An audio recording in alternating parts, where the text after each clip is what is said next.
जोहार, जय मूल निवासी। मैं आकर्ष और आप देख रहे हैं एमएन टीवी। देश भर से 500 शिक्षाविदों, वैज्ञानिकों और विभिन्न शैक्षणिक संस्थानों के अनुसंधानकर्ताओं ने पर्यावरण मंत्रालय से विवादास्पद मसौदा पर्यावरण प्रभाव आकलन EIA अधिसूचना वापस लेने और वर्तमान EIA 2006 अधिसूचना को एक नए प्रस्ताव से मजबूती प्रदान करने का आग्रह किया है।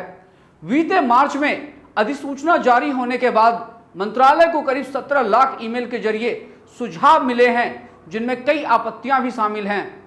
एक और पत्र में 130 संस्थानों के हस्ताक्षरकर्ताओं ने पर्यावरण प्रभाव आकलन EIA अधिसूचना के मसौदे के बारे में अपनी चिंताओं को सूचीबद्ध किया है, जो जारी होने के बाद से विवादों में घिरी हुई है।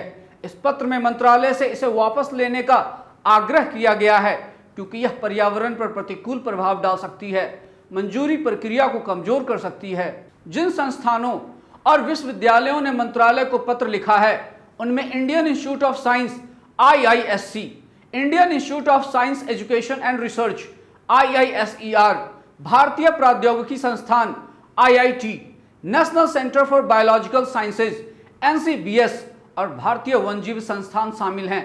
व्यापार में सुगमता को बढ़ावा देने के लिए पर्यावरण सुरक्षा उपायों को बुनियादी तौर पर खत्म करने को लेकर देश भर के छात्रों, नागरिकों, कार्यकर्ताओं, पर्यावरणविदों की ओर से कड़ी आलोचना की गई है और इसका विरोध किया गया है।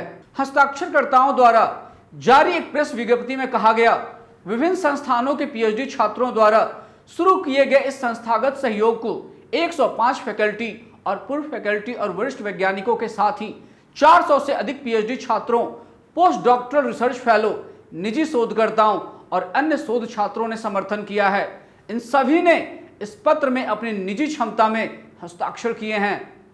पत्र पर हस्ताक्षर करने वालों में शामिल IISc बेंगलुरु के एसोसिएट प्रोफेसर कार्तिक शंकर ने कहा, बाघ, कछुआ और हाथी जैसी प्रजातियों को लेकर काफी आवाज उठाई जाती है और कुछ अन्य जानवरों के लिए भी आक्रोश जताया जाता है, लेकिन सच्चाई यह है कि बड़े पैमाने पर विकास परियोजनाओं की खराब योजना का जैव विविधता, पारिस्थितिकी तंत्र और लोगों पर सबसे बड़ा नकारात्मक प्रभाव पड़ता है।